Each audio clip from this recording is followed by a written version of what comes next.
بسم الله الرحمن الرحيم.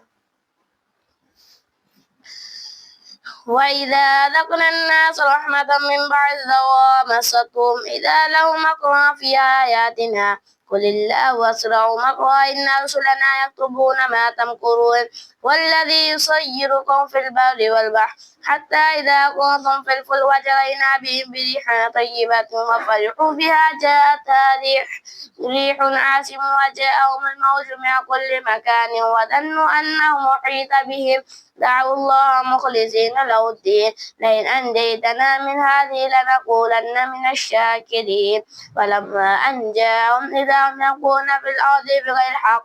يا أيها الناس إنما بغيكم على أنفسكم متاع الحياة الدنيا ثم إلينا مرجعكم فننبئكم بما كنتم تعملون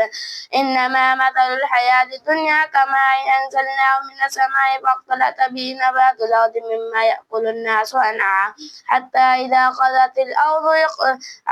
الأرض زخرفها وزينت وظن أهلها أنهم قادرون عليها أتاها أمرنا ليلا أو نهارا فجعلناها حسيدا كأن لم تغن بالأمس كذلك نفصل الآيات لقوم يتفكرون والله يدعو إلى دار السلام ويهدي من يشاء إلى صراط مستقيم للذين أحسنوا الحسنى وزيادة ولا يرهق وجوههم قتر ولا ذلة أولئك أصحاب الجنة هم فيها خالدون والذين كسبوا السيئات جزاء سيئات بمثلها وترهقهم ذلة ما لهم من الله من عاصم كأنما غشي وجوههم قطع من الليل مظلما أولئك أصحاب النار هم فيها خالدون ويوم نحشرهم جميعا ثم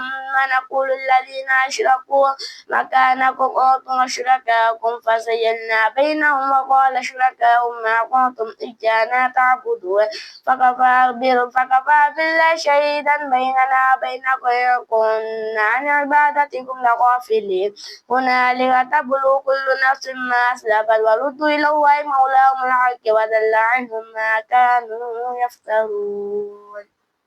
صدق الله العظيم.